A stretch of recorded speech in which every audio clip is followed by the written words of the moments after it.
Objectif numéro 4, donc le retour à l'agence. Donc on a fait la prise de rendez-vous avec notre acquéreur, la découverte de l'acquéreur et nous avons fait nos premières visites. Donc nous sommes dans la voiture et bien évidemment nous retournons à l'agence. Alors il est important de prendre son temps pour faire un débriefing de ces visites. Donc vous allez dans un bureau, dans un endroit calme.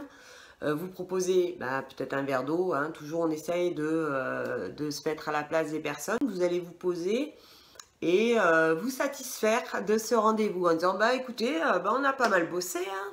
Alors qu'est-ce que vous pensez de cette visite? Est-ce que c'est bien ont aiguisé vos papilles? Est-ce que vous avez eu le petit cœur qui a palpité? Voilà, qu'est-ce que vous pensez de la première maison? Et là, ce que je souhaite, c'est que vous soyez vraiment à l'écoute. Alors ça va être bref. Ah non, mais alors ça va pas du tout. Et ils vont vous expliquer pourquoi. Ils vont vous dire, non, ça va pas. J'aime pas du tout l'intérieur. L'espace de vie est trop petit. Qu'est-ce qu'il peut y avoir d'autre? Le voisin est trop proche.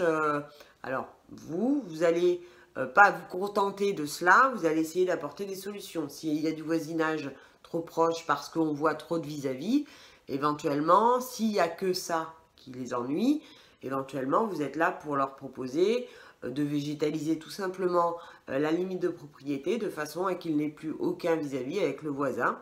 Donc vous allez là, vous, à chaque fois, essayer d'apporter des solutions à la problématique de ce que vos prospects vont vous tendre.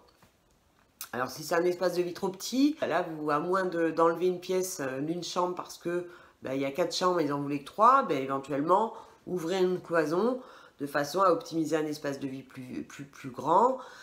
Vraiment, ce débriefing va vous permettre, vous, de les aider. Alors normalement, vous avez fait ça dans la visite, hein. Parfois, ils vous parlent, non, mais c'est quand même trop petit.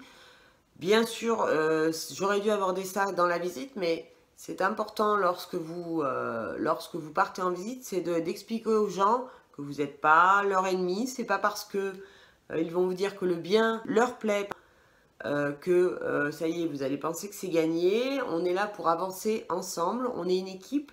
Donc plus ils vous donneront d'éléments, qu'ils soient positifs ou négatifs, en gardant bien sûr toute mesure, mais ça va vous permettre, vous, vraiment de les découvrir. Donc à partir du moment où vous avez insisté là-dessus, ils seront à l'aise avec vous et ils vont partager leurs doutes, partager éventuellement des transformations qui seront possibles. Vous allez, vous, en tant que professionnel, regardez si vous avez un mur de refend, si ça va être plus compliqué à abattre, ou par contre il est possible de l'ouvrir, en indiquant que peut-être que le prix nous permet, s'il y a une petite négociation, d'envisager de faire venir un professionnel du bâtiment pour faire une ouverture et donc un espace de vie plus grand. Mais ça, normalement, vous l'avez appréhendé pendant la visite. Mais bon, c'est pas grave si on ne l'a pas fait pendant la visite parce qu'ils ont été plutôt dans la découverte du bien et plutôt ils se sont tus. Et à ce moment-là, vous allez créer ce lien au retour de visite. Donc, vous allez aborder le bien numéro 2, toujours avec les mêmes éléments. Vous allez bien sentir les objections, bien comprendre et entendre les points positifs et aborder le bien numéro 3. Donc là, on est en retour dans l'agence. S'il y a un bien qui a suscité l'intérêt, vous allez leur demander est-ce que vous souhaitez le revisiter là, dans une autre sélection de biens. C'est-à-dire que moi, je pense maintenant, parce que vous pensez toujours à une autre maison, je pense à une autre maison maintenant qu'on est rentré à l'agence. Est-ce qu'éventuellement, on peut envisager la revisite du bien qui a retenu votre attention lors de cette visite ou une autre sélection? Et à ce moment-là, ils vont dire, ah bon, quoi, etc. Maintenant, vous me faites confiance, c'est moi qui fais sélectionner pour vous et ce sera la surprise. Et de là, bien évidemment, vous leur reproposez un rendez-vous, toujours à l'agence. Ça va être un moment super sympa, vous avez hâte de les revoir pour faire d'autres visites et continuer l'aventure avec eux. S'il y a un bien vraiment qui a suscité leur intérêt, vous allez aborder les éléments, on va dire, techniques. Donc l'isolation, s'ils ont besoin de connaître l'isolation. S'ils n'ont pas de questions sur le moment, ce qui souvent arrive, hein, les gens ils sont déjà tout hébété par la visite, c'est fatigant.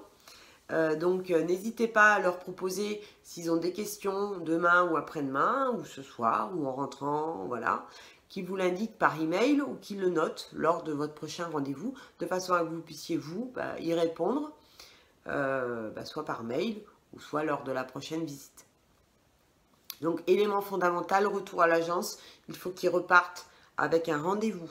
Tout simplement parce que ça va leur laisser la conviction qu'ils sont bien accompagnés. Lorsque vous allez, j'utilise toujours cet exemple-là, mais lorsque vous avez mal aux dents et que vous avez un rendez-vous chez le dentiste, vous n'allez pas courir dans deux ou trois autres dentistes. Vous savez que vous avez rendez-vous et vous savez que vous allez être soigné. Donc à partir du moment où un acquéreur a un rendez-vous avec un professionnel, il a tendance à attendre la prochaine visite avant d'aller voir des confrères ou de continuer les visites. Alors, les visites de particuliers, en général, ils le font quand même, mais les concurrents ou les confrères, s'ils ont un autre rendez-vous, ils ont tendance à vraiment, si vous avez fait une belle découverte, s'ils savent que vraiment vous êtes un professionnel, ils vont avoir tendance à se laisser porter par vous et par votre professionnalisme. Donc, jouez là-dessus. Soyez toujours prompt à vraiment répondre à leurs besoins, à leurs désirs. Enfin, désir un peu moins, mais maintenant on est plutôt sur le besoin. Et proposez-leur vraiment un bien. Alors toujours un bien, on repart sur la resélection. Un bien qui peut leur correspondre, mais il manque un élément, éventuellement, ou la revisite tout simplement. Le bien qui correspond à 100%, 99% à leurs besoins. Et le troisième bien qui ne conviendra pas et qui confortera soit le bien numéro 1 ou soit le bien numéro 2. Surtout, rendez-vous pour d'autres aventures et d'autres visites de biens avec votre acquéreur. Mais moi, je vous donne un autre rendez-vous à la revisite. À très vite.